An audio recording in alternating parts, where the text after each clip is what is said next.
আমার মনে হয় আমার এই হজ করার ইচ্ছাটা পূরণ হইব না। যা যা, এই ইচ্ছা মিচ্ছা বাদ দিয়া জলদি নাস্তা কইরা কাম কাজ কর, নাহলে বসে আবার চিল্লাইবো। হায় আল্লাহ, আমার যে একটা মনের আশা আছে আমি হজে যাবো, এই আশাটা আমি কেমনে পূরণ করুম আল্লাহ। কি ব্যাপার মাসুম, কিছু বলবা? না বস, একটু কাজ করতাছি।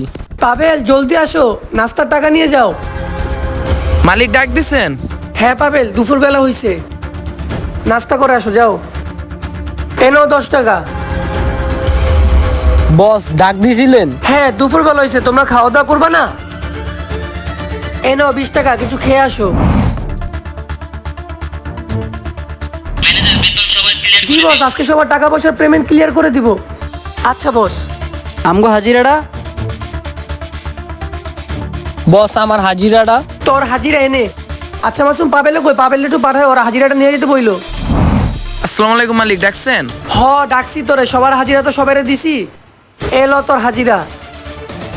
মালিক একটা কথা কই, রাগ করেন না। আমার একটা বড় ইচ্ছা আছে, ওই ইচ্ছাটা আমি পূরণ করতে চাই।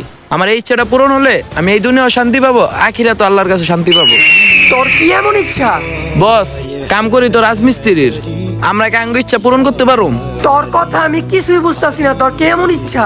বস, আমার তো হাজিরা 500 টাকা, আপনি যদি 50 টাকা আর বাড়ায় দিতেন তাহলে আমি এই টাকা জমায়া হজে যাইতাম।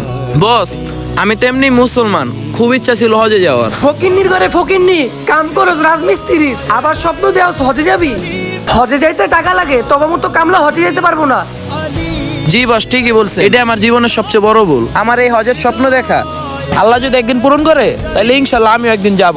হইছে হইছে না, কামলার ঘরে কামলা যায় কাম করতে তাড়াতাড়ি। গরিব লোকটি তারপর কি করলো তা দেখার জন্য পার্ট 2 কমেন্ট করো।